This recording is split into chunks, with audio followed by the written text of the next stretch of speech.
Imagine holding in your hands a weapon that was born in secrecy hundreds of years ago. A simple weapon, yet one capable of training your body, your mind, and your coordination at the same time. Today we're going to talk about the Nunchaku, a traditional weapon of Okinawan Kobudo, the martial arts system of the island of Okinawa, now part of Japan. For centuries, this system focused on the use of simple weapons, often improvised, developed by people who needed to defend themselves at a time when carrying weapons was forbidden. But the exact origin of the Nunchaku remains a historical mystery. There is a very popular myth claiming it originally came from a farming tool used to thresh rice or soybeans, a type of peasant flail that was supposedly shortened and adapted for combat after the Japanese Satsuma clan banned weapons in Okinawa during the 17th century. However, modern historians and Kobudo masters do not fully agree with this explanation. There are at least three possible origins. The first theory points to a modified agricultural tool. The second suggests that the Nunchaku may have evolved from a wooden and rope device used to guide horses, known as mook. And the third theory proposes that it developed from the Hayoshigi, a wooden clapper instrument used by night watchmen to mark the hour or signal alarms. Regardless of its exact origin, one thing is clear. The Nunchaku emerged as a weapon of opportunity, a tool that farmers and members of Okinawa's minor noble class, known as the Pechin, could use for self-defense without attracting suspicion.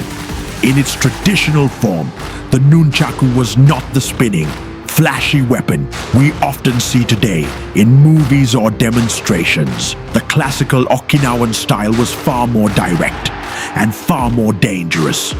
Movements were fast, precise, and designed to incapacitate an opponent in seconds.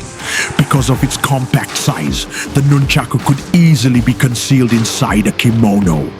From a physics perspective, its design is also fascinating. The rope or chain connecting the two wooden sticks creates a lever system. When one end swings, centrifugal force accelerates the free end to very high speeds. This multiplies the impact.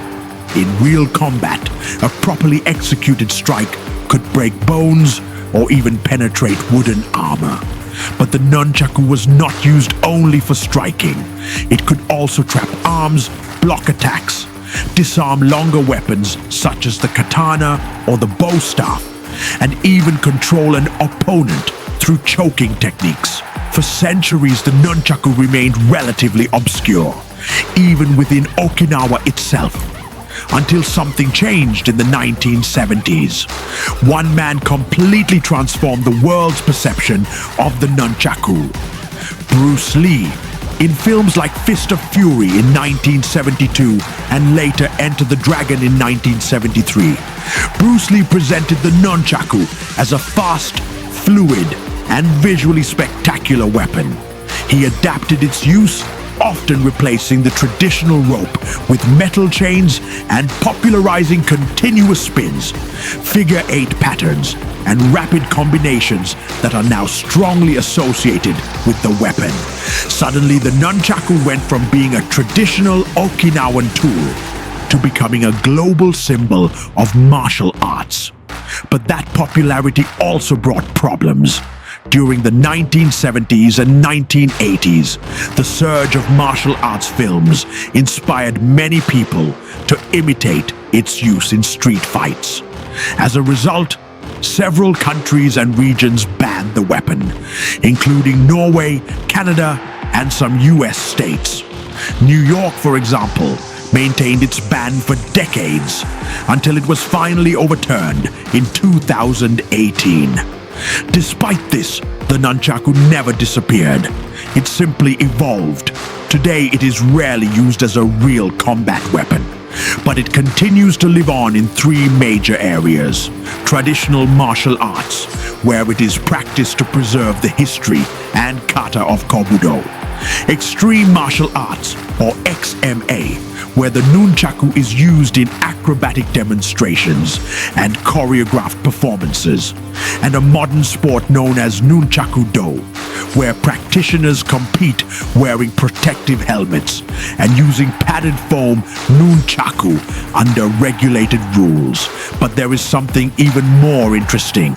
In recent years, the Nunchaku has found a new role: modern fitness. From a biomechanical perspective, training with Nunchaku is not only a martial practice, it is also a highly effective form of neuromotor training.